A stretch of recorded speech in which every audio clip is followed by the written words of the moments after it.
భావిస్తున్నారు. So Gulf దేశాలన్నీ కూడా హై అలర్ట్లో ఉన్నాయి. మొత్తం ఒక 10-15 కీలకమైన అంశాలు. ఈరోజు గల్ఫ్ దేశాలు చాలా ఆందోళనలు కూడా ఉన్నాయి. ఎందుకంటే ఇరాన్ దాడుల్ని ఆపేస్తుందా కొనసాగిస్తుందా అనే దాని మీద ఇంకా స్పష్టత ఇవ్వలేదు. నేషనల్ మార్నింగ్ వాళ్ళ సుప్రీమో ఖమేనీ హతమైన తర్వాత సంతాప దినాలు ప్రకటించింది 40 రోజులు. జనరల్గా సంతాప దినాల సమయంలో వీళ్ళు ఎలాంటి దాడులకి దిగరు. అది ఒక సంప్రదాయం. వాటి సంప్రదాయాన్ని బ్రేక్ చేస్తుందా? సో ఇంకా దీంతోపాటు ఇంకా చాలా అంశాలు, ఇజ్రాయెల్ ఏం చేసింది, ఇజ్రాయెల్ ఎలా నష్టపోయింది, ఎంత నష్టపోయింది, ఇవన్నీ వివరించడానికి కూడా మనకి జాయిన్ అయ్యారు. మనతో పాటు లైవ్లో ప్రశాంత్ గారు, జియోపొలిటికల్ అఫైర్స్ ఎక్స్పర్ట్, అలాగే ఇజ్రాయెల్లో వారు నివసిస్తున్నారు గడిచిన దశాబ్ద కాలంగా. వారు జాయిన్ అయ్యారు. ప్రశాంత్ గారు నమస్కారం. అలాగే కల్నల్ పరమేశ్వర్ గారు జాయిన్ అయ్యారు, army Kargil hero. And major Srinivas గారు కూడా జాయిన్ అయ్యారు మనతో స్టూడియోలో. అందరికీ నమస్తే అండి. To start with ground report Prashanth గారి దగ్గర నుంచి విందామనుంది. ప్రశాంత్ గారు, నిన్న మీతో ఫోన్లో మాట్లాడినప్పుడు మీ పక్క నుంచి బాంబుల మోత, శబ్దాలు అన్ని విన్నాం. అండ్ మీరు వెంబడే బంకర్లోకి వెళ్ళిపోవటం, ఏం జరిగింది అసలు? ఇజ్రాయెల్ నిన్న ఎక్స్పీరియన్స్ అయింది ఏంటి? అంటే నిన్న 8:10 స్టార్ట్ అయిందండి ఇక్కడ. అంటే మిసైల్స్ రావటం, మనం ఇరాన్ ని వీళ్ళు హిట్ చేసిన తర్వాత మార్నింగ్ 8-10 స్టార్ట్ అయింది వాళ్ళ మిసైల్స్ ఇజ్రాయెల్లోకి రావటం.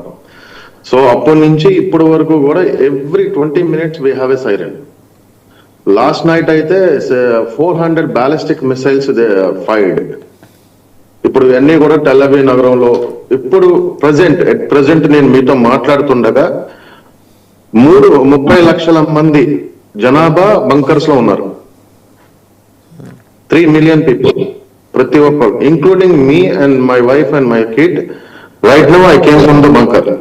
Whole night we don't have the sleep. Still right now also they are firing the missiles. So ఇక్కడ ఏంటంటే పరిస్థితి అన్నిటికీ ముందే ప్రిపేర్ అయి ఉన్నారు కాబట్టి అన్ని బంకర్స్, అన్ని shelters, maximum what they can do it they are doing it to help the people. Prashanth గారు, అంటే నిన్న మీతో మాట్లాడుతున్నప్పుడు ఆన్ అండ్ ఆఫ్ మాట్లాడుతున్నారు, మళ్ళీ సిగ్నల్ కట్ అవుతుంది, మీరు బంకర్లోకి వెళ్ళారు. యాజ్ ఇట్ ఈస్గా ఇప్పుడు మీరుంటున్న సిటీ ఐ బిలీవ్ జోర్డాన్కి దగ్గరలో ఉంటుంది అనుకుంటాను, జోర్డాన్కి సమీపంలో. అక్కడున్న పరిస్థితి ఏంటి? ఇజ్రాయెల్ ఈ దాడుల్లో ఇజ్రాయెల్ కూడా ఏమన్నా దెబ్బ తిన్నదా? డెఫినెట్ గా హిట్ అయినప్పుడు కొన్ని చోట్ల హిట్ తీసుకోవడం అనేది కామన్ అండి. అది ఇప్పుడు మనం ఒకళ్ళు హిట్ చేసినప్పుడు వాళ్ళు మళ్ళీ తిరిగి మనం కొడతారు. మనం ఒకటి కొట్టినా వాడు, మనం 2 కొట్టినా వాడు ఒకటి కొడతాడు. సో ఇట్స్ అంటే ఒక బార్బిక్ కంట్రీతో మనం తలపడుతున్నప్పుడు కొలెక్టరల్ డ్యామేజ్ అనేది ఇంపార్టెంట్, అది సహజం. అది ఎందుకంటే వాళ్ళు నరమేధం చేసేటువంటి వ్యక్తులు. ఇప్పుడు మీరు చూసినట్టయితే 100% మీరు ఈ స్టోరీ మొత్తంలో చూసినట్టయితే సొంత ముస్లిం బ్రదర్హుడ్ మీద ఉన్నటువంటి దేశాల మీద వాడు బాంబులు ఎలా వేస్తున్నాడు, ఎన్ని హోటళ్ల మీద వేస్తున్నాడు. బుర్జ్ ఖలీఫాను కూడా పడగొట్టాలని ఈ రోజున బాలిస్టిక్ మిసైల్ వేసాడు. మీరు మార్నింగ్ మీరు చూసినట్టయితే, అంటే వాళ్ళకి తన మన భేదం అనేది లేదు. దొరికినట్టుగా అధికారంలో ఉండాలి. అందరిని, సొంత మనుషుల్ని 36,000 మంది, ఇఫ్ ఐఎమ్ నాట్ రాంగ్, అంటే అందరు అజంప్షన్ చెప్తున్నారు, సొంత మనుషుల్ని ఈ గత 2 నెలలుగా 36,000 మందిని చంపేశారు. అన్యాయంగా కార్లు పెట్టి తొక్కించటం, పిట్టలు కాల్చినట్టు కాల్చేయటం, ఇవన్నీ చేశారు. ఈ రోజు మీరు తెహరాన్ లో చూస్తే ఈవెన్ చాలా మంది ఎంత సంబరాలు చేసుకుంటున్నారంటే, ఈ రోజు మార్నింగ్ ఒక వీడియో చూశాను నేను. ఒక lady, she cannot stop herself. Khamenei చచ్చిపోయాడంట అనే విషయాన్ని బిలీవ్ చేయలేకపోతుంది. సో 4 decades యొక్క బానిసత్వానికి ఇది ఒక విముక్తి అని చెప్పి అక్కడ ఉన్నటువంటి లోకల్ ప్రజలు అనుకుంటున్నారు. దానికి మీకు నేను నిన్న పంపించాను, we love Israel, we stand with Israel అని చెప్పి ఇరానియన్ పీపుల్ అంటున్నారు. మీరు ఇక్కడ మొత్తం పొలిటికల్ గా చూసుకుంటే గనక ఇది ఇరాన్ ప్రజలకి ఇజ్రాయెల్ ప్రజలకి జరిగే యుద్ధం అయితే కాదు. They love each other and they have this history. Before the Shah ప్రభుత్వం ఉన్నంతసేపు మనం ఇజ్రాయెల్ వాళ్ళు వాళ్ళ యొక్క స్నేహభావాన్ని, లేకపోతే ఇరాన్ తో ఉన్నటువంటి పర్షియన్ యొక్క కల్చర్ ని, ఇద్దరు చాలా గొప్ప స్నేహితులు. ఏదైతే ఈ రిజిమ్ వచ్చిన తర్వాత మాత్రమే ఇలాంటివి జరిగినాయి. మీరు మొత్తం అనాలిసిస్ చేస్తే ఈ రోజున ఎందుకు జరుగుతుంది ఈ యుద్ధం, అసలు ఎలా స్టార్ట్ అయింది, ఎవరు మొదలు పెట్టారు ఏంటనంటే, అసలు ఫండింగ్ ఇచ్చి ఈ యొక్క హమాస్, హెజ్బుల్లాకి ఫండింగ్ ఇచ్చి ఇజ్రాయెల్ మీద October 7th అంటే నేను చెప్పేది ఈ మధ్య కాలంలో జరిగినటువంటి డెవలప్మెంట్స్ చెప్తున్నాను. I'm not going in to the history. ఈ 23 నుంచి జరిగిన దాని దగ్గర నుంచి చెప్తున్నాను. వీళ్ళు ప్రతి నిమిషం ఇజ్రాయెల్ని కాజేయాలి, ఇజ్రాయెల్ని చంపేస్తాం. వాళ్ళు అనేది ఏంటండి, జస్ట్ చాంటింగ్ అనమాట. America death, Israel no more in world map. ప్రతి రోజు వాళ్ళు పెట్టే పోస్టర్లు ఏంటంటే ప్రపంచ పటంలో ఇజ్రాయెల్ అనే ఒక దేశాన్ని లేకుండా చేస్తాం. ఎందుకంటే అంత ఖర్చు మొత్తం కలిపిగా ప్రపంచ దేశంలో 1,50,00,000 మంది యూదులు ఉన్నారు. వీళ్ళ మీద ప్రపంచం మొత్తానికి పేకల దాకా ఉంది. I don't understand what they did wrong. అప్పుడేమో హిట్లర్, ఇప్పుడేమో ఇలాంటి వాళ్ళు. ఇంకా వీళ్ళందరినీ సమర్థించే వాళ్ళు చాలా మంది పెద్దలు నేను డిబేట్స్ లో చూస్తున్నాను. అట్లా నరమేధం జరిగింది, ఇట్లా నరమేధం జరిగింది. మమ్మల్ని కొట్టకుండా ఎవరు కొట్టరు కదండి. ఇవన్నీ కూడా అర్థం చేసుకుని మాట్లాడే పెద్దలు ఎవరు కూడా కనపట్ల. రెండు వైపులా ఆలోచించే వాళ్ళు ఎవరు కనపట్ల. ఎంతసేపటికి ఇరాన్ మనకి మంచి దేశం, మనకు మంచి దేశమే కాదంట్లా. అందరూ ఇరాన్ తో స్నేహ సంబంధాలు ఉండాలని ఇజ్రాయెల్ కూడా కోరుకుంటుంది. They want to do Abraham accord చేసిన తర్వాత all Muslim countries are with Israel. మీరు డాక్యుమెంట్ చూసినట్టే ప్రతి ఒక్క ముస్లిం కంట్రీ కూడా ఇజ్రాయెల్ తో మరి పార్ట్నర్షిప్ అయ్యి మంచి టెక్నాలజీలో ముందుకెళ్తాయి. ఇవాళ యూఏఈలో మీరు దుబాయ్ లో దిగితే మీరు ఏ ఫ్లైట్ కి వచ్చినా కూడా కనీసం ఇజ్రాయెల్ నుంచి వచ్చే flight, every flight is Jewish people. వాళ్ళు అక్కడ బిజినెస్ చేస్తున్నారు. మరి అలాంటి వాళ్ళ మీద కూడా ఇక్కడ దాడులు చేసి వాళ్ళ యొక్క అభివృద్ధికి పాడుకునే మీ అబ్జర్వేషన్ ఏంటి ప్రశాంత్ గారు? పోస్ట్ ఖమేనీ ఎలా ఉండబోతోంది? ఆయన వారసుడిగా ఒక 5-6 రంగంలో ఉన్నప్పటికీ ఆయన అలీ జమ్రానీ అనుకుంటాను, ఆయన్ని ముందరే నిన్న సాయంత్రమే ఆయన చనిపోవడానికి ముందరే అనౌన్స్ చేసినట్టు వార్తలు వచ్చినాయి. Al Jazeera has report, Reuters and Al Jazeera they have reported this. ఆయనే వస్తాడు, ఎందుకంటే వాళ్ళది చాలా పెద్ద ఫ్యామిలీ. ముగ్గురు బ్రదర్స్ కూడా ఫార్మర్ జ్యుడిషియరీ చీఫ్ ఒక ఆయన, ఇంకొక ఆయన ఫార్మర్ ఎక్స్టర్నల్ అఫైర్స్ ఎక్స్పర్ట్. వాళ్ళ ముగ్గురు బ్రదర్స్. ఈయనైతే కంప్లీట్గా for the last 20 years he has been into this military operations. అయితే ఇప్పుడు నాకున్నటువంటి నాలెడ్జ్ ప్రకారం, మేము అనుకున్నటువంటి ఇక్కడ అనుకునే విధానం ప్రకారం అండి, ఎట్లా అయినా సరే ఈ వారు అయ్యేపాటికి రెజీమ్ అనే తాలూకా ఎవరు ఉండకూడదు. ద మెయిన్ టార్గెట్ షా గాని మళ్ళీ మిగతా ఎవరైనా నూటలకు ఉండే వ్యక్తి మాత్రమే అక్కడ ఉండాలనేది ఒక ఆలోచన. అంతేగాని మళ్ళీ రిజిమ్ లో ఇంకో రెండో స్థాయి వ్యక్తి లేకపోతే ఇంకొకడిని తీసుకురావాలనే ఆలోచన అయితే ఈ యుద్ధానికి లేదు. అట్లయితే ఈ యుద్ధమే చేయరు. మీరు చూసారు, ఒక్కొక్క 400 బ్యాలిస్టిక్ మిసైల్స్ మార్నింగ్ వేశారండి. ఈ రోజు మార్నింగ్ స్టార్ట్ అయింది, అర్ధరాత్రి నుంచి 400 ballistic missiles. Each ballistic missile is 1.5 crores. ఇన్ని డబ్బులు ఎక్కడి నుంచి వస్తున్నాయి? ఇప్పుడు ఓన్లీ బ్యాలిస్టిక్ మిసైల్ చేతిలో ఉంటేనే ఇన్ని దేశాల మీద multiple attacks, Bahrain, Kuwait, UAE, Israel ఇన్ని చేస్తుంటే వాళ్ళ చేతికి న్యూక్లియర్ బాంబ్ వస్తే ఇంకెలా ఉంటుందో ఆలోచించండి. రైట్, మళ్ళీ వస్తాను. సో అందుకని మీ దగ్గరికి ఇప్పుడైతే కనుక నాకున్నటువంటి సమాచారం ప్రకారం ఈ రిజిమ్ తాలూకా వాళ్ళని ఎవరిని కూడా రానివ్వకూడదు అనేది ఒక ఉద్దేశం. రైట్, మళ్ళీ మీ దగ్గరికి వస్తా అండి. కల్నల్ పరమేశ్వర్ గారు జాయిన్ అయ్యారు, అలాగే మామిడి గిరిధర్ గారు కూడా జాయిన్ అయ్యారు. ముందుగా కల్నల్ పరమేశ్వర్ గారు, గడిచిన వారం రోజులుగా మనం we are been discussing about this subject అండి. కానీ ఒక్క రోజులోనే ఇంత మార్పు ఉంటుందని అయితే మనం అనుకోలేదు. ఏదో రుతురాగాలు సీరియల్ లాగా 2-3 ఏళ్ళు నడుపుతారేమో యుద్ధం అనుకున్నాం. కానీ యుద్ధం ఇంకా ఆగిందని అయితే నేను కూడా అనుకోవట్లేదు. బట్ కొంత దాన్ని వ్యవధిని తగ్గించే ప్రయత్నం అయితే జరుగుతోంది. ఇంకో 40 రోజుల పాటు వీళ్ళు ఎలాగో నేషనల్ మౌర్నింగ్ ఇచ్చారు. ఈ లోపల రెజీమ్ చేంజ్కి కావాల్సిన ఏర్పాట్లు, అలాగే ఆయనకి అక్కడ ట్రైనింగ్ ఇవ్వటం, జూనియర్ షాకి ట్రైనింగ్ ఇచ్చి ఇక్కడికి పంపించడం, ఇలాంటివి ఏమైనా జరిగే అవకాశం ఉందా? ఆల్ పాసిబిలిటీస్ ఆర్ దేర్ అండి. ప్యానలిస్ట్ అందరికీ నమస్కారం. అందరికీ నమస్కారం. ప్రశాంత్ గారు, it's very unfortunate you are stuck there, but I hope you and your family are safe and all Indians are safe. Will always pray మన ఇండియన్స్ అందరితో సేఫ్ ఉంటారని హోప్ చేస్తున్నాను. ప్లీజ్ టేక్ కేర్ అండి, please take care. And at the same time మా చెల్లెలు కూడా అక్కడ ఖతార్ లో సెటిల్ అయ్యింది. వాళ్ళు కూడా as of now she is safe. So we pray all Indians are safe in that conflict zone. So having said that, అంటే regime change, ఇది క్లియర్ గా రెజిమ్ చేంజ్ ఆపరేషన్ లో ట్రాన్సెండ్ అయిపోయిందండి. ఇట్ ఈస్ నో మోర్, అంటే మొదటి నుంచి నడుస్తుంది, 1 year నుంచి నడుస్తుంది. సడన్ గా యూఎస్ నుంచి రిపోర్ట్స్ వచ్చాయి, 1 week away from enriching uranium అని. దాని తర్వాత మిసైల్స్ వీళ్ళు నార్త్ కొరియా తోటి, చైనా తోటి కొలాబరేట్ చేసి ఆ కెమికల్స్ అవి తెప్పించుకోవడం స్పీడప్ చేశారు. సో దాంతో ఏమైందంటే ఇరాన్ తక్కువ ఉండాల్సిందని నా ఒపీనియన్ అండి. ఎక్కడైనా కూడా October 7th అటాక్ అయింది, క్లియర్ గా తెలిసింది హమాస్ ని హెజ్బుల్లాని వాళ్ళు ఫండ్ చేశారని, చేయకుండా ఉండాల్సింది. సో అంటే having said that USA Iran ని అటాక్ చేయడం ఎంతవరకు జస్టిఫైడ్ అంటే ఇట్స్ ఎ డిఫరెంట్ డిస్కషన్, నేను అక్కడికి వెళ్ళను.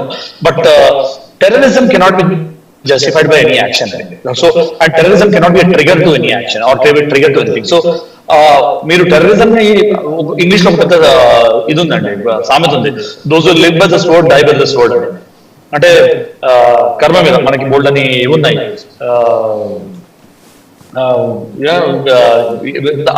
ఏంటంటే మీరు చేసిన కర్మ మేము వెనక్కి వస్తుంది అంతే, సింపుల్ గా చెప్పుకోవాలంటే. సో ఇరాన్కి వాళ్ళ కర్మ వాళ్ళు వెనక్కి వస్తుంది అంతే, వాళ్ళు చేసిన చెడ్డ పనులని వాళ్ళ మీదకి తిరిగి వస్తున్నాయి. ఇప్పుడు వాళ్ళు పెంచిన బాంబు వాళ్ళని కాటేస్తాం. సో రెజిమ్ చేంజ్ అవుతుందంటారా ఈ 40 days లో అంటే this 40 days will be used by them to cause a regime change. నా ఉద్దేశంలో Reza Pahlavi, the crown prince of Iran, will be a front runner అండి. ఎందుకంటే he is a pliant pro US and pro negotiations kind of leader. ఎప్పటి నుంచో peaceful change over of power ఉండాలి అని anti కమ్యూనీ demonstrations ని వాటిలన్నింటినీ అఫేస్ చేశాడు. దాని తర్వాత రెజిమ్ చేంజ్, ఇస్లామిక్ రిపబ్లిక్ అయినప్పటి నుంచి ఎగ్జైల్ లో ఉంటున్నాడు యుఎస్ఏ లో. సో చాలా పెద్ద ఇన్ఫ్లుయెన్స్ ఆయన మీద యుఎస్ఏ ఉంది. సో నా ఉద్దేశంలో he will be one of those front runners. కానీ ఆయన వచ్చాడంటే మేజర్ ఇష్యూ ఏమవుతుందంటే, మీరు హిస్టరీలో ఎగ్జాంపుల్స్ చూడొచ్చు ఈ యుద్ధాలైన వాటిల్లో. No regime change operation has ever been successful అండి. ఇరాక్ చూడండి, కువైట్ చూడండి, ఏదైనా కూడా చూడండి. ఇప్పుడు బంగ్లాదేశ్ చూడండి, ఒక జోకర్ తీసుకొచ్చి కూర్చోబెట్టారు, మొహమ్మద్ యూనిస్ ని కొన్నాళ్ళు. ఆయన గురించి ఆయన వాళ్ళ ప్రెసిడెంటే మాట్లాడాడు ఎలాంటి వాడు అనేది. సో ఆ ప్రెసిడెంట్ మీద కుట్రలు పని చంపడానికి ట్రై చేశాడు ఆయన. So regime change, post regime change operations have never worked. And ఇప్పుడు పబ్లిక్ అప్రైజింగ్ కావాలి. ఐ నో ఇరాన్ లో people are celebrating on the road and all that, community చనిపోయాడని some level of this thing, ఆ demonstrations కూడా అవుతున్నాయి. But Iran ఏమంది, మేము కక్ష తీర్చుకుంటాము, మేము వదలమని. అట్లనే they are hitting left right centre. వీళ్ళ బేసెస్ అన్ని ఇప్పుడు పొద్దున దుబాయ్ లో వాళ్ళ సిఐఏ సెంటర్ ని కొట్టారు అండ్ చాలా ప్రెసిషన్ సైట్ లో కొట్టారు మిసైల్స్ తోటి. ప్రశాంత్ గారు చెప్తున్నారు 40 బ్యాలిస్టిక్ మిసైల్స్ పొద్దున్న నుంచి కొట్టారు. So they are not holding back. వాళ్ళకున్న బ్యాలిస్టిక్ మిసైల్స్ అన్ని యూజ్ చేస్తున్నారు వాళ్ళు. అంటే దే వాంట్ ఫైర్. అంటే ఏమనుకున్నారంటే USA maybe they made a mistake in analysing Iran. Shiite resistance can never be underestimated. Iranian resistance can never be underestimated. మీరు Venezuela అనుకున్నారంటే వెనిజులాలో కంపేర్ చేశారంటే వెనిజులాలో ఏముంది, Venezuela history of only 2 or 3 things. ఒకటి world beauty pageants కి beauty pageants produce చేయడం, ఒకటి డ్రగ్స్ ప్రొడ్యూస్ చేయడం, ఒకటి. అంతకన్నా వెనిజులా చేసేది లేదు. సో వెనిజులా రెసిస్ట్ చేయలేదు, ఇరాన్ రెసిస్ట్ చేయలేదేమో అనుకుంటే that is the biggest mistake they have done. No, they should have gone in with far better preparation which they have not done. Iran ఒకసారి మునిగేవాడు ఏమైనా చేస్తాడు. సో ఇప్పుడు వాళ్ళు అరబ్ కంట్రీస్, మిగతా Arab countries and US fronts ని attack చేస్తున్నారంటే war లో, నేను I'm not justifying Iran's actions by any chance, but US bases hit చేస్తున్నారు వాళ్ళు. They should have gone better prepared అంటున్నారు. దుబాయ్ ని కొట్టారు, దుబాయ్ లో హోటల్ ని కొట్టారు, హోటల్లో యూనో సివిలియన్స్ చనిపోయారు. పామ్ జుమేరా హోటల్లో వేరే దానిలో ఒక దానిలో civilians center. So all these actions can never be justified. But Iran is doing it to defend its own sovereignty. So what side వాళ్ళు జస్టిఫై చేస్తున్నారు వారిని. But unfortunately negotiations should have taken a far better turn and mediators and కొంచెం Trump should have behaved maturely. And obviously it all started Iran trigger తో మొదలైంది. But regime change లో మీరు regime change దాకా వచ్చిందంటారా? Regime change లో నాకు 3-4 పేర్లు ఇంకా కనిపిస్తున్నాయి. మొహమ్మద్ మీర్ బఘేరి ఒక ఆయన ఉన్నారు, ఆయన Islamic cleric, is very famous there in Iraq and very accepted in the Islamic circles. దాని తర్వాత అహ్మద్ హుస్సేన్ ఖురసాని ఒక ఆయన ఉన్నాడు, ఆయన అసెంబ్లీ ఆఫ్ ఎక్స్పర్ట్స్ లోను దాని తర్వాత గార్డియన్ కౌన్సిల్ లో రెండింటిలోనూ ఆయన పనిచేశాడు. అండ్ అలీ రజా అరఫీ ఒక ఆయన ఉన్నాడు, ఆయన కూడా గార్డియన్ కౌన్సిల్ లో పనిచేశాడు. మోస్తఫా హుసైని కమేని ఉన్నాడు, చిన్న కొడుకు, రెండో కొడుకు, ఆయన పేరు కూడా నడుస్తుంది. ఎటు వచ్చి లాస్ట్ ఇయర్ ఆయన కాన్ఫిడెన్షియల్ లిస్ట్ లో ఆయన పేరు తీసేశారని కూడా ఒక మాట వచ్చింది. బట్ ఆయన అవుట్ ఆఫ్ ఫేవర్ ఉన్నాడని వచ్చింది. కానీ యూ నెవర్ నో, ఇట్లాంటి వాటిలో generally the blood succession is the most acceptable.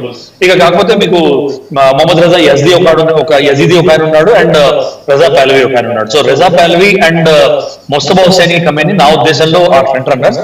But you know you always have a surprise all these things. So ఎవరు వచ్చినా కూడా USA will want a puppet government to commence it and try to manipulate US to accept their conditions. US వాళ్ళందరినీ scan చేసి మొత్తం థరోగా హారిజంటల్గా వర్టికల్గా scan చేసి ఇక్కడ పంపిస్తుంది కాదు. సో చూద్దాం. అండ్ మళ్ళీ మీ దగ్గరకు వస్తాం సార్, ఒకసారి మామిడి గిరిధర్ గారి దగ్గర వెళ్తాం. గిరిధర్ గారు, సో నిన్న సాయంత్రం నుంచి చోటు చేసుకున్న డెవలప్మెంట్స్, ఇరాన్ రక్షణ మంత్రి తర్వాత ఇరాన్ ఆర్మీ చీఫ్ని హతమార్చారని వార్తలు వచ్చిన తర్వాత ఖచ్చితంగా ఖమేనీకి సంబంధించిన వార్త కూడా లేట్ నైట్ వింటాము లేదా చూస్తాం అనుకున్నాం. అలాగే జరిగింది ఎర్లీ అవర్స్లో. బహుశా by the time we got the information about the killings of Iran defence minister and army chief, అప్పటికే ఈయన్ని చంపడం కూడా పూర్తయిపోయి ఉంటుంది. కానీ ఆ టైంని బై చేశారు కాస్త, అది ఆ టెంపో ఉంచడం కోసమని తెల్లారి అనౌన్స్ చేశారు. అండ్ శత్రుశేషం మిగిల్చుకోవాలా, అల్లుడు కూతురు, అల్లుడు మనవరాలు, వాళ్ళని కూడా అంటే ఇంకా ఆ ఫ్యామిలీ నుంచి, ఖమేనీ ఫ్యామిలీ నుంచి రెండోసారి ఇంకో కలుపు ముక్క రావడానికి కూడా అంగీకరించకుండా బోత్ అమెరికా అండ్ ఇజ్రాయెల్ వాళ్ళు they have carried out this operation. ఏమంటారు సార్? పత్రిజీ, మీకు కోపానికి అందరికీ నా నమస్కారాలండి. ప్రతి దేశం వాళ్ళ ఇంట్రెస్ట్ ఆధారంగా వాళ్ళు ప్రవర్తిస్తారు. ఇరాన్ లో మనం నిన్న కూడా చర్చించుకున్నాం. మనం ఇరాన్ లో ఖమేనీకి వ్యతిరేకంగా ఉన్నటువంటి శక్తులు ఉన్నాయి, అలాగే ఖమేనీని సపోర్ట్ చేస్తున్న శక్తులు కూడా ఉన్నాయి. ఈ రెండు కాకుండా న్యూట్రల్ గా ఉన్నటువంటి కాన్స్టిట్యుయెన్సీ కూడా ఉంది. సరే, ఖమేనీని అపోజ్ చేస్తున్న వాళ్ళు ఎలాగో సెలబ్రేట్ చేస్తున్నారు, కానీ దేశానికి విపత్కరమైన పరిస్థితి వచ్చింది అని చెప్పేసి ఖమేనీని అపోజ్ చేస్తున్నటువంటి వాళ్ళు కూడా ఇరాన్ జాతీయవాదులుగా ఉన్నటువంటి వాళ్ళు ఏదో ప్రతీకారం తీర్చుకోవాలన్నటువంటి భావజాలం, ఆలోచన వాళ్ళలో కూడా ఉన్నది. కాబట్టి ఇది ఇంత తొందరగా తమిసిపోతుంది, పరిష్కారం వస్తుందని నేను అనుకోవడం. సరే, ఖమేనీ అతనేమి చక్రవర్తి కాదు, అంతకంటే ముందర ఖొమేనీ ఉండేవాడు, అతనికి ఇతనికి సంబంధం ఏం లేదు, అయినా ఇతను సుప్రీం లీడర్ అయ్యారు. కాబట్టి ఇతను పోయిన తర్వాత ఇంకెవరో అవుతుంది. సో అది ఒక పారంపరంగా, అంటే వంశపారంపరంగా వచ్చేటువంటిది కాదు, తన కొడుకో కూతురో లేదా ఇంకెవరో అప్పుడో అయ్యేటువంటి పరిస్థితి కాదు. కాబట్టి మళ్ళీ దానికి సుప్రీం కౌన్సిల్ కూర్చొని నిర్ణయిస్తారు, ఎవరో పెడతారు అక్కడ. సో రెజ్యూమ్ చేంజ్ అయిపోయిందంటే కాదు అని అర్థం చేసుకో. కుటుంబం రాజా పహల్వీన్ మనం అక్కడి నుంచి తీసేసినప్పుడు ఆ కుటుంబం అంతా కొలాప్స్ అయిపోయింది. కాబట్టి ఇరాన్ లో అప్పుడు ఖమేనీ వచ్చి దాన్ని టేక్ఓవర్ చేయగలిగారు. కానీ ఇప్పుడు అటువంటి పరిస్థితి కాదు, అది వ్యక్తి కాదు, ఒక ఇన్స్టిట్యూషన్. కాబట్టి ఆ ఇన్స్టిట్యూషన్ ధ్వంసం చేయాలంటే అంత సులభమైన విషయం కానే కాదు. ఇంతవరకు మనకి ఎక్కడ కూడా చరిత్రలో అట్లీస్ట్ గత 100 సంవత్సరాలలో బూట్స్ ఆన్ ద గ్రౌండ్, సైన్యము దేశంలోకి ఎంటర్ అవ్వకుండా రెజ్యూమ్ చేంజ్ చేసినటువంటి దాఖలాలు లేవు. ఇందాక మన పరమేశ్వర్ జీ చెప్పినట్లు రెజ్యూమ్ చేంజెస్ అన్ని కూడా ఫ్లాప్ అయినాయి. ఈ రోజు ఇరాక్ లో ప్రజలచే ఎన్నుకోబడినటువంటి ప్రైమ్ మినిస్టర్ స్వేరింగ్ చేయలేనటువంటి పరిస్థితి అమెరికా బెదిరిస్తుంది అతను. కాబట్టి ఇటువంటి పరిస్థితులలో మళ్ళీ ఒక భయంకరమైనటువంటి అక్కడ పరిస్థితి మనం చూడబోతున్నాము. ఆశ్చర్య దేశము, ఆ దేశం అంతా కూడా అతలాకుతలమైపోయినటువంటి పరిస్థితి. అక్కడ మళ్ళీ ఇటువంటి ఏమంటారంటే మనము టెర్రరిస్ట్ వీళ్ళందరూ వచ్చేటువంటి అక్కడ వచ్చి చేరుకునేటువంటి పరిస్థితి మనం చూడబోతున్నాం. ఇరాక్ లో మనం చూసాం, ఐసిస్ వచ్చేసి కూర్చున్నారు, అలాగే అల్ ఖైదా వచ్చింది. సద్దాం హుసేన్ ఉన్నంత వరకు వీళ్ళందరినీ కంట్రోల్ చేయగలిగారు. రాడికలైజేషన్, ఇస్లామైజేషన్ ఇవన్నీ కూడా ఇరాక్ లో విపరీతంగా వచ్చింది. ఇన్ఫాక్ట్ అప్పుడు అన్ని మతాలు చాలా స్వేచ్ఛగా ఉండేవాడు ఇరాక్ లో. సరే, అతను డిక్టేటర్, టెర్రరిస్ట్, దాన్ని పక్కన పెడదాం కానీ, బట్ ఒక విధమైనటువంటి మోడర్నిజం తీసుకొచ్చే ప్రయత్నం చేశాడు. కాబట్టి అక్కడ ఉన్నటువంటి పరిస్థితులుగా అర్థం చేసుకోకుండా ఏదో వీళ్ళు మా మొరాలిటీ వాళ్ళ మీద రుద్దుతాము అని చెప్పి వీళ్ళు పెడితే కనుక దానివల్ల దీర్ఘకాలీనమైనటువంటి లాంగ్ టర్మ్ ఇంపాక్ట్స్ అంటే విపరీతంగా ఉంటాయి. ఈరోజు మనం ఇరాన్ లో కూడా అదే చూడబోతున్నాం. ఇరాన్ లో కూడా మనకి ఇటువంటి 3-4 కాన్స్టిట్యుయెన్సీస్ ఉన్నాయి. కాబట్టి ఇవన్నీ కూడా ఏమవుతాయో మనం చెప్పలేదు. గిరిధర్ గారు ఒక్క నిమిషం, ఒక చిన్న విజువల్ చూద్దాం, మళ్ళీ మీ దగ్గరకు వస్తా. ఇరాన్ సుప్రీమో ఖమేనీ హత్య తర్వాత సంతాపంగా ఇమాం రజా వద్ద జెండాని నలుపు రంగులోకి మార్చిన దృశ్యాలు. అంటే వాళ్ళ సంతాప దినాల్ని చాలా పక్కాగా వాళ్ళు జరుపుతున్నారు. వాళ్ళ నాయకుడికి, వాళ్ళ అధినేతకి నివాళులు అర్పిస్తూ మీరు చూడొచ్చు ఆ జెండాని అక్కడ తల తాటించి ఆ జెండా విప్పి నలుపు రంగులోకి మారుస్తున్న దృశ్యం. సో వాళ్ళు ఫార్మాలిటీస్ వాళ్ళని కంప్లీట్ చేసుకుంటున్నారు. మీరు అన్నట్టు సుప్రీం కౌన్సిల్ కూర్చునే అవకాశం చాలా స్పష్టంగా, ఎక్కువ టైం తీసుకోరు. జనరల్గా మనం రాజ్యాలు చేసిన వాళ్ళు చనిపోయినప్పుడు ఆ ట్రాన్సిషన్కి ఎక్కువ టైం కూడా తీసుకోరు. చనిపోయాడు, మహారాజు చనిపోయాడు అనగానే అక్కడ శవ సంస్కారం జరిగే లోపల ఇక్కడ టేకింగ్ ఓవర్ కూడా జరుగుతున్న సందర్భాలు మనం చూస్తున్నాం. ఇప్పుడు కూడా అలాగే జరిగే అవకాశం ఉందా? సుప్రీం కౌన్సిల్ ఎప్పుడు కూర్చోవచ్చు గిరిధర్ గారు? తప్పకుండా వాళ్ళు ఆల్రెడీ నాకు తెలిసి నిర్ణయం తీసేసుకున్నారు. కానీ ఆ నిర్ణయం బయటకు ప్రకటిస్తే కనుక ఇమ్మీడియట్ గా ఎవరైతే ఆ పదవిని స్వీకరిస్తారో అతను టార్గెట్ అయిపోతాడు కాబట్టి కొంత దాన్ని జాప్యం చేసేటువంటి అవకాశాలు లేకపోతే కాబట్టి కొంత ఈ స్ట్రాటజీగా నడుస్తాయి కొంత.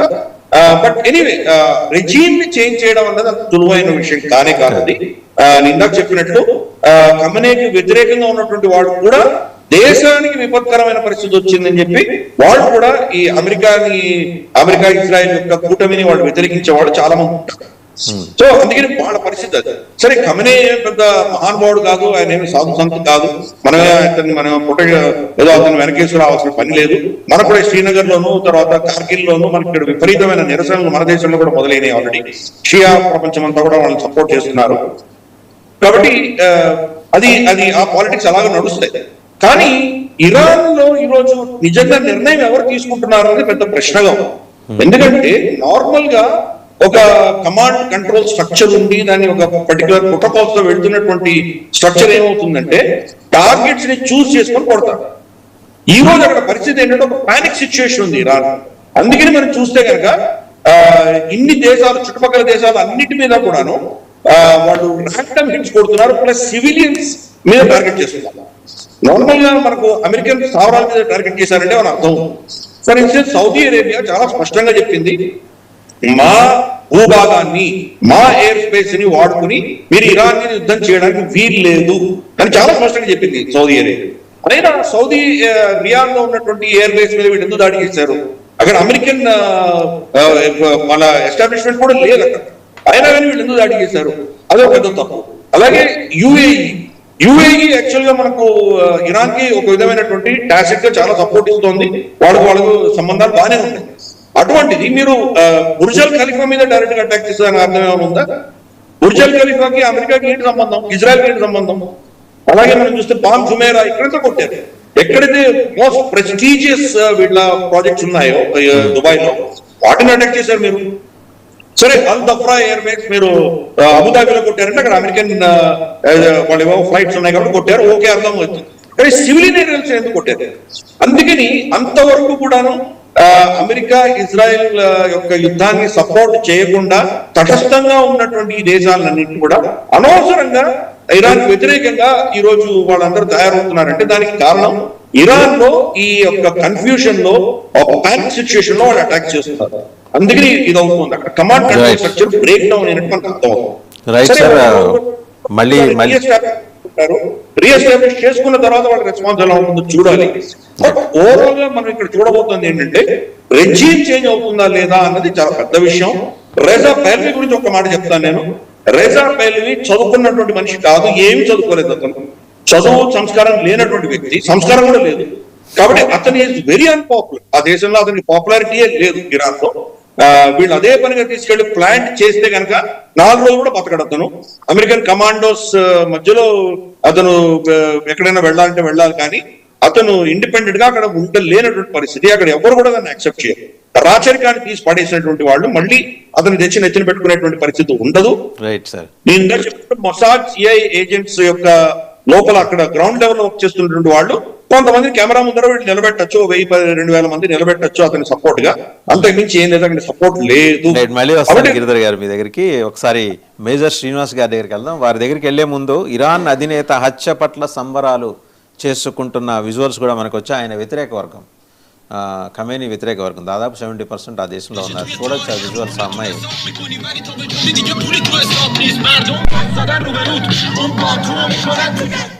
సో చూసాం. మేజర్ శ్రీనివాస్ గారు, సంబరాలు జరుగుతున్నాయి టెహరాన్లో. అండ్ ప్రశాంత్ గారు చాలా ఎమోషనల్గా ఆయన చెప్పారు, ఎందుకంటే ఆయన దేశంలో గడిచిన దశాబ్దంగా ఉంటున్నారు. చాలా దగ్గరగా ఇజ్రాయెల్ ప్రజల మనస్తత్వాన్ని, వారి స్నేహతత్వాన్ని దగ్గర నుంచి చూసిన వ్యక్తి. అవును, ఆయన చెప్తుంటే ఈరోజు ఉదయం నుంచి ఎన్నిసార్లు 400 ballistic missiles, 400 ballistic missiles mid night నుంచి, మిడ్ నైట్ నుంచి ఇప్పటిదాకా కొడతా 600 కోట్లు. ఎవరి సొమ్ము ఎక్కడి నుంచి తీసుకొచ్చారు? ఆ సొమ్ము పక్కన పెట్టండి. అండ్ చాలా కిరాతకంగా 36,000 మందిని చంపించట ఖమేనీ. సో న్యాచురల్ వీళ్ళు సంబరాలు చేసుకుంటున్నారంటే చేసుకుంటారు, నియంతగా వ్యవహరించాడు కాబట్టి. సో ఇప్పుడు మిలిటరీ ఆపరేషన్స్ ఎలా ఉండబోతున్నాయి సార్? ఎందుకంటే ఇప్పుడు మనం ఇందాక కూడా మార్నింగ్ డిబేట్లో కూడా మాట్లాడుతున్నాం, ఈ ఇస్లామిక్ రెవల్యూషనరీ గార్డ్స్ కార్ప్స్ వాళ్ళు డివిజన్ వచ్చే అవకాశం అని ఉందా? లేకపోతే మొస్సాద్ సిఐ కలిసి డివిజన్ తెచ్చే అవకాశం ఏమైనా ఉందా? ఫస్ట్ ఏంటంటే ఐఆర్జీసీ స్ట్రాటజీ ఎలా ఉండబోతుంది అంటే ఫస్ట్ టెహరాన్తో పాటు ఇంపార్టెంట్ సిటీస్ ఏదైతే ఉన్నాయో ఆ సిటీస్ అన్నింటినీ కూడా వీళ్ళు సేఫ్ గార్డ్ చేసుకోవాలి, నెంబర్ 1.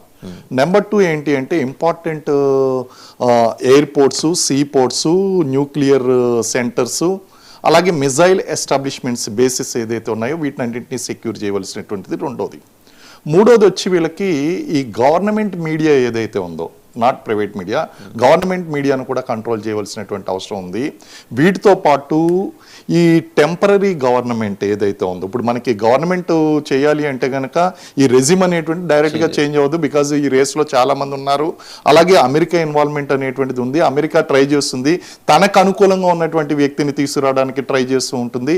అయితే ఈ మధ్యలో వచ్చేది ఏంటి అంటే టెంపరీ లీడర్షిప్. ఈ టెంపరీ లీడర్షిప్లో ఎవరు ఉంటారు? ఫస్ట్ వచ్చి ఈ ప్రధాని ఎవరైతే ఉన్నారో మనకి ఆ యొక్క ఇరాన్ యొక్క ప్రధాని మసూద్ పెజెష్కియా ఆయన ఒక సభ్యుడిగా ఉంటాడు. అలాగే చీఫ్ జస్టిస్ ఆఫ్ ఇరాన్ అతను సభ్యుడిగా ఉంటాడు. గార్డ్ కౌన్సిల్ నుంచి ఒక సభ్యులు వస్తారు. వీళ్ళ ముగ్గురు కలిసినటువంటి ఒక టెంపరీ కౌన్సిల్ అనేటువంటిది ఒకటి ఏర్పడుతుంది.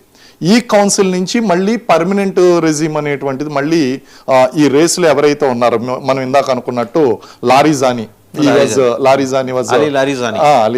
ఆయన మాజీ చీఫ్ జస్టిస్ గా పనిచేశాడు, ఎడ్యుకేషనిస్ట్, మంచి ఎక్స్పీరియన్స్ ఉన్నటువంటి వ్యక్తి. అలాగే ఖమేనీ యొక్క కొడుకు కూడా ఈ రేసులో ఉన్నాడండి, ఆయన ఉన్నాడు. అలాగే ఖమేనీ యొక్క మనముడు ఉన్నాడు, అతనికి ఐఆర్జీ మద్దతు అనేటువంటిది కూడా లేదు. మనవరాలు అనుకుంటా చనిపోయింది, మనవరాలు చనిపోయింది, మనోడు ఉన్నాడండి. అలాగే ఇబ్రహీం రైసీ మాజీ అధ్యక్షుడు, ఆయన కూడా మనకి ఈ రేసులో ఉన్నాడండి. సో ఇవన్నీ కూడా డెసిషన్ తీసుకోవాలి అంటే ఇప్పుడు రాబోయేటువంటి మీరు చెప్పిన 5 పేర్లు కూడా రెజిమ్ మారే వరకునండి. ఎందుకంటే మారిన తర్వాత US will take a call. ఇప్పుడు ఖచ్చితంగా వచ్చినటువంటి వాళ్ళు ఎవరికైనా సరే యుఎస్ నుంచి థ్రెట్ ఉంది. ఆల్రెడీ ఇతన్ని చంపేశారు. మాట వింటే కంటిన్యూ అవుతారు, మాట వినకపోతే థ్రెట్ అనేటువంటి కంటిన్యూ అవుతుంది, స్ట్రగుల్ కంటిన్యూ అవుతుంది. కాబట్టి ఇదంతా కూడా చాలా సెన్సిటివ్ టైం. కాబట్టి ఐఆర్జీసీ అనేటువంటిది ఎలా యాక్ట్ చేయబోతుంది అంటే ఫస్ట్ ఈ యొక్క ట్రాన్సిషన్ అనేటువంటి స్మూత్గా జరగాలి. ఒక్క నిమిషం సార్, మనకి ఇందాక మామిడి గిరిధర్ గారు చెప్పినట్టు దేశవ్యాప్తంగా కూడా భారతదేశ వ్యాప్తంగా షియా కమ్యూనిటీ ఆందోళన చేపడుతుంది. ఆ విజువల్ కూడా చూడొచ్చు. జమ్మూ కాశ్మీర్లోని బడ్గాంలో ఐదుల్లా అలీ ఖమేనీ హత్యకు నిరసనగా షియా ముస్లింలు ఆందోళన చేపట్టారు. ఆ విజువల్ చూడొచ్చు.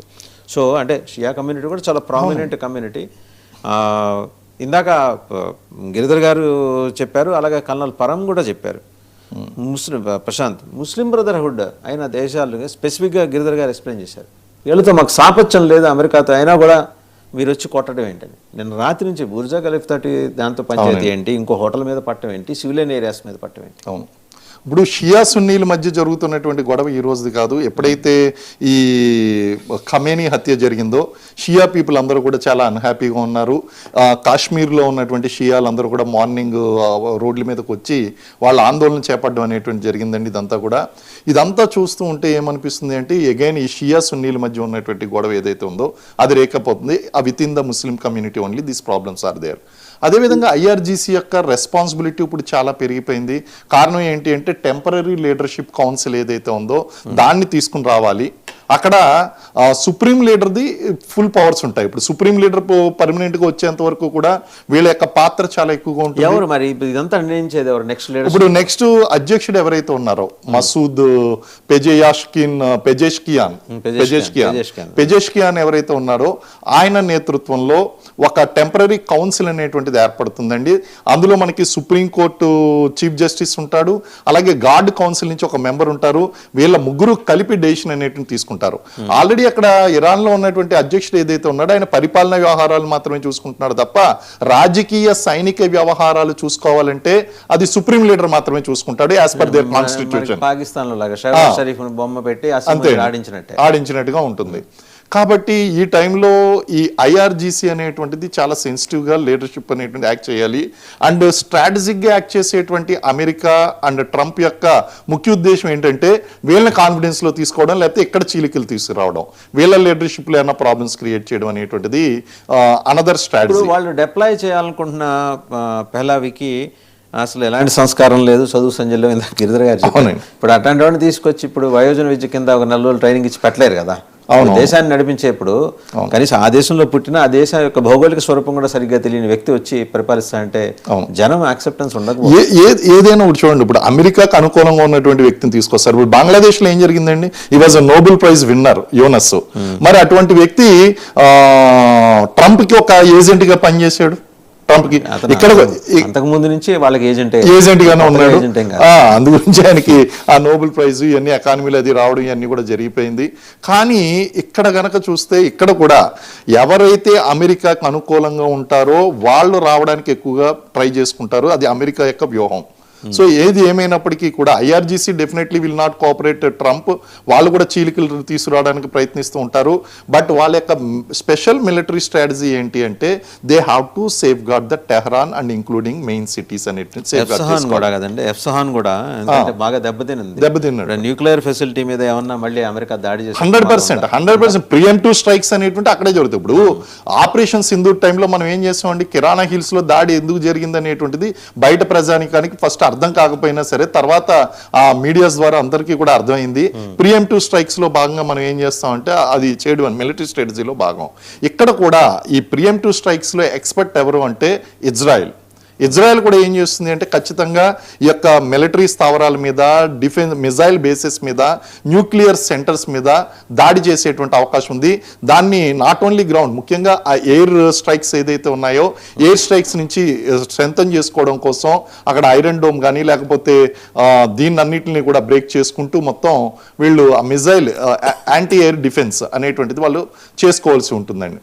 కాబట్టి ఇవన్నీ కూడా చూస్తూ ఉంటే there is a huge responsibility between IRGC ముందర చాలా పెద్ద రెస్పాన్సిబిలిటీ ఉంది. ఈ టైంలో కనుక ఎటువంటి రాంగ్ స్టెప్ వేసినా సరే ఇది మొత్తం కూడా మళ్ళీ అమెరికా అనేటువంటిది ఇప్పుడు ఆల్రెడీ ప్రస్తుతం జరిగినటువంటి 24 గంటల్లో చూసుకుంటే హై హ్యాండ్ ఎవరికి ఉంది, ఈ యొక్క ఇజ్రాయెల్ అండ్ అమెరికాకి హై హ్యాండ్ ఉంది. ఖచ్చితంగా ఇరాన్ అనేటువంటిది ఇందులో ప్రస్తుతానికి ఓడిపోయినట్టే. మన ప్రస్తుతం సిచ్యువేషన్ బట్టి అది లో లైన్. ఇస్ఫహాన్ గురించి మాట్లాడుకుంటున్నాం, ఆ విజువల్స్ కూడా చూడొచ్చు. ఆయన ఖమేనీ మరణానికి సంతాపం తెలియజేయడానికి మధ్య ఇరాన్లోని ఇస్ఫహాన్ నగరంలో జరుగుతున్న ఆందోళన కార్యక్రమాలు చాలా స్పష్టంగా వాళ్ళు అక్కడ ఇమామ్ స్క్వేర్ దగ్గర గుమికూడారు. సో జరుగుతున్నాయి అంటే అక్కడ కూడా ఆయనకి ఆ ఛాందస్వాద మద్దతుదారుల వర్గాలు ఉంటాయి కదా, జరుగుతున్నాయి. ఒకసారి ప్రశాంత్ గారి దగ్గరికి వెళ్తాం. ప్రశాంత్ గారు, సో ఇప్పటి వరకు జరుగుతున్న డెవలప్మెంట్స్ అండి. ఇప్పుడు ఇజ్రాయెల్ ముందున్న టాస్క్ ఏంటి? ఎందుకంటే political administration, political regime change చేయడానికి అమెరికా నిరవధికంగా కష్టపడుతూనే ఉంటుంది. ఇజ్రాయెల్ ముందున్న టాస్క్ ఎందుకంటే 3 ఉగ్రవాద సంస్థలను నిర్జించే ప్రయత్నం ఇప్పుడు గనక చేయకపోతే మళ్ళీ అవి పడగిప్పే ప్రమాదం, బుసకొట్టే ప్రమాదం స్పష్టం. Hamas, Hezbollahs and Houthis most అన్ఆర్గనైజ్డ్గా ఉంటారు వాళ్ళు. మిగిలిన 2 ఆర్గనైజ్డ్ ఉగ్రవాదం నడిపితే వాళ్ళు అన్ఆర్గనైజ్డ్ ఉగ్రవాదం నడిపి బేసిక్గా ఏంటంటే ఈ పడవల మీద పడి ఓడల మీద పడి దోసుకుని వెళ్ళే తత్వం వాళ్ళది. వీళ్ళని కంటైన్ చేయడానికి ఇజ్రాయెల్ దగ్గర ఏమన్నా ఇప్పుడు action plan, discrete action plan ఏమన్నా ఉందా? అంటే బయటికి ఇజ్రాయెల్ చెప్పదు, అట్లీస్ట్ మన బోర్డు వాళ్ళకి తెలిసే అవకాశం ఉందా? మీరు చూసుకున్నట్టయితే ఇప్పుడు ఇజ్రాయెల్ ఆల్రెడీ లాంగ్ వార్ కి రెడీ అయినట్టుగానే కనపడుతుంది ఇక్కడ. ఎందుకంటే they are very well prepared. మీకు ఇరాన్ గనక మనం తీసుకుంటే ఈ రోజున పెద్దలందరూ చెప్పినట్టుగా వాళ్ళకి ఒక స్ట్రాటజీ, లేకపోతే ఒక రిజిమ్, లేకపోతే ఇంకోళ్ళు వస్తారు ఎవరో చెప్తారనేది. వాళ్ళ స్ట్రాటజీ ఏంటంటే నేను మునిగిపోయినా పర్లేదు, నిన్ను కూడా డూబేగా, నిన్ను కూడా లాగి మునిగేటట్టు చేస్తా, నేను పోయినా పర్లేదు, నాకేమైపోయినా పర్లేదు. లేకపోతే open the hell gates open చేసినట్టుగా వాడి దగ్గర ఎన్ని ఉంటే అన్ని బాంబులను ఓపెన్ చేసి ఇష్టం వచ్చినట్టుగా ఈ ప్రజలు అనుకుంటున్నాడా, లేకపోతే ప్రజాస్వామ్యాల మీద దాడా, లేకపోతే ఏంటనేది వాళ్ళకి అసలు అంటే వాళ్ళకు ఒక అధికారం, ఒక కమాండ్, ఏదైనా ఒక పద్ధతి పాడు ఉంటే ఇన్ని జరగవు ఇక్కడ. మీరు చూసినట్టయితే ఇది మత ఛాందసవాదమా, లేకపోతే మానవుల్లో ఉన్నటువంటి క్రూరత్వం, వాళ్ళల్లో ఉన్నటువంటి క్రూరత్వం అనేది మనం అర్థం చేసుకోగలం. ప్రపంచ దేశాలు అర్థం చేసుకుంటున్నాయి. ఈ రోజు ఇన్ని ముస్లిం దేశాలు ఎందుకు మాట్లాడుకుంటూ ఉంటున్నాయి అంటే ఏ రోజుకైనా ఇటు ఇలా గనక డెవలప్ అయితే మమ్మల్ని కూడా కొడతాడు, మాకు కూడా తలకాయ నొప్పే అని ఒకరిని కొట్టలేనప్పుడు వేరే వాడు కొడుతుంటే వాడు పక్కన ఏం అనకుండా కూర్చుంటారు. ఇప్పుడు జరిగే పరిస్థితి అది. మనం చూసినట్టే ఇజ్రాయిల్ ఇక్కడ ఇంతసేపు మీరు చూసినట్టయితే ఆల్మోస్ట్ ఈ అక్టోబర్ 7th కనుక జరగబోయి ఉండుంటే ఈ రోజుకి ఇలా తలుపు తెరిస్తే టన్నెల్స్ లోంచి మన ఇజ్రాయెల్లోకి వచ్చేవాళ్ళు. ఎంతంత భారీ టన్నెల్స్ ని మనం కూలగొట్టామండి మీరు చూస్తుంటే. ఒక పాలస్తీనా గాజా నుంచి డైరెక్ట్ ఇక్కడ నాకు ప్రశ్న అండి ప్రశాంత్ గారు, మీరు you been there since a long time in Israel. అంతలా టన్నెల్స్ తవ్వుతుంటే ప్రపంచం మొత్తానికి ఇంటెలిజెన్స్ అందించే మొస్సాద్ ఏం చేసిందండి? మీకు ఇక్కడ ఒక చిన్న విషయం వివరించాలి. ఎందుకంటే ఈ పర్టికులర్ గ్యాప్ ఏదైతే ఈ 2023 ఈ పర్టికులర్ గ్యాప్ ఉందో, ఇజ్రాయెల్లో అంతర్యుద్ధం లాగా కొంత ఈ సుప్రీం లీడర్ మన ఎవరైనా న్యాయ వ్యవస్థని చేంజ్ చేయాలి, లేకపోతే ఎవరైతే ఉన్నారో సుప్రీం జడ్జి ఉన్నారో ఆయన్ని కాకుండా ప్రభుత్వమే ఒక ఇదిలాగా అవ్వాలి అనే ఒక చిన్న ట్రాన్సాక్షన్ తీసుకొచ్చే టైంలో కొద్దిగా ఎడబాటు ఉంది అక్కడ. అంటే వాళ్ళ మధ్య గ్యాప్ వచ్చింది. ఆ కొద్దిగా గ్యాప్ లో ఆల్రెడీ బైడెన్ ఉన్నప్పుడు వాళ్ళకి ఫండ్ వదలటం జరిగింది. తర్వాత ఆ ఫండ్ తీసుకుని ఇమీడియట్ గా ఇరాన్ యాక్షన్ లోకి దిగిపోయింది. వాళ్ళు మొసాద్ ఫెయిలియర్ కాదు, లేకపోతే ఇంకోటి కాదు, వాళ్ళ కమ్యూనికేషన్ గ్యాప్ అది. ఆ డార్కెస్ట్ అవర్ లో ఒక వీకెస్ట్ అవర్ లో చేసుకున్నటువంటి పని అనమాట ఇది. అంతే మొసాద్కి తెలియకుండా ఉంటుందా? లేకపోతే ఇన్నిసార్లు మీరు ఫస్ట్ నుంచి చూస్తే ప్రతిసారి ఇలాంటి అటెంప్ట్ చేయటం, వీళ్ళు దాన్ని డిస్ట్రాయ్ చేయటం, రోజు ఇదే పని, రోజు ఇదే పంచాయతీ.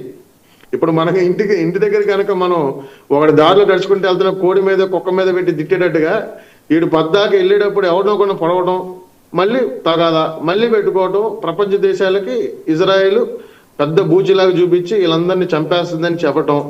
అసలు ఎవరు భూభాగాన్ని ఎవరు ఆక్రమించారు, ఎంతమందిని ఆక్రమించారు, అసలు ఎవరి భూభాగం అది, ఎవరు జూయిష్ నేషన్? నేను చెప్పినట్టుగా 1,50,00,000 మంది లేరండి ప్రపంచం మొత్తంలో యూదులు. 1,50,00,000 మంది ఇప్పుడు ఉన్నటువంటి లెక్క ప్రకారం. వీళ్ళ భూభాగానికి వీళ్ళే డబ్బులు ఇచ్చి కొనుక్కొని వీళ్ళే వెనక్కొచ్చి వీళ్ళు ఇవన్నీ ఇప్పుడు మీరు చూస్తే అభివృద్ధిలో ఇంత ముందంజలో ఉంది. మనం పిఎం మోడీ గారు మరి ఇక్కడికి వచ్చారు అంటే ఆయన ఊరికినే వస్తారా? 16 సంబంధించినటువంటి అంటే అన్ని రంగాల్లో వాళ్ళు సైన్ చేసి టెక్నాలజీ, సైబర్ టెక్నాలజీ, తర్వాత అగ్రికల్చర్, మీరు ఏది తీసుకున్నా కూడా అన్నిట్లో సైన్ చేసుకుని ఆయన ఇంత దూరం వెళ్ళాడంటే ఒక భారతదేశం లాంటి దేశం ప్రధానమంత్రి ఆలోచన లేకుండా ఇజ్రాయెల్తో వస్తారండి? వాళ్ళందరూ ఏంటంటే తెలియకుండా మనోడు వెళ్ళాడు అక్కడికి, అది ఇదని ఏదో పిచ్చి మాటలు మాట్లాడుకుంటా వాళ్ళకు జియో పొలిటికల్ అంటే అసలు ఏం జరుగుతుంది, మనకు ఎవరి ద్వారా మనకు వచ్చిన లాభం ఎవరి ద్వారా వస్తుంది? మీరు పాలస్తీనా వెళ్తే మనం డబ్బులు పెట్టాలి, మనం సపోర్ట్ చేసామంటే మనం ఏడు పంపించాలి. మీరు చూసినట్టయితే ప్రతి పాలస్తీనా ప్రతి విలేజ్ లో కూడా అమెరికన్ స్కూల్స్ ఉంటాయండి. వాళ్ళకి డబ్బులు ఇస్తారు, అమెరికన్ ఫండ్ ఉంది, అది చదువుకొని పెద్దగా బాగుపడచ్చు. But here they don't do anything. ఎంతసేపటికి ఇజ్రాయెల్ చచ్చిపోవాలి, అమెరికా చచ్చిపోవాలి, ఇజ్రాయెల్ చచ్చిపోవాలి, అమెరికా చచ్చిపోవాలి. ఈ మాట తప్పితే ఎలా అభివృద్ధి చెందుదాం, ఇద్దరం కలిసి ఎలా ముందుకెళ్దాం అనే మాట్లాడలేము. ప్రశాంత్ గారు మళ్ళీ వస్తాం. ఇదే ఒకసారి కల్నల్ పరం దగ్గరికి వెళ్దాం. కల్నల్ పరం గారు, సో దేశవ్యాప్తంగా భారతదేశంలో కూడా షియా ముస్లిం వర్గాలు నిరసన చేపడుతున్నాయి. ఇరాన్లోని ఎఫ్సహాన్లో ఇప్పుడు బహుశా న్యూక్లియర్ ఫెసిలిటీస్ని ఏమన్నా మరి ఇవాళ రేపట్లో వాటిని స్వాధీనం చేసుకునే అవకాశం ఉందా? ఎందుకంటే ఎఫ్సహాన్లో ఇంతమంది జమ అయ్యారంటే చూశారు, ఇంతకంత లార్జ్ క్రౌడ్ ఉంది, తేలిగ్గా తీసేయాల్సిన విషయం కాదు. ఇప్పుడు అది చాలా స్ట్రాటజికల్గా వీళ్ళకి రెండు దేశాలకి ఇంపార్టెంట్. అక్కడ ఎన్రిచ్మెంట్ అవుతోంది. ఇంకో వారం 10 రోజులు వాళ్ళు దేవర్ రెడీ టు మ్యానుఫ్యాక్చర్, ఆ బాంబు తయారీ అయిపోతుంది, ప్రొడ్యూస్ చేయబోతున్నారని. అది అయ్యే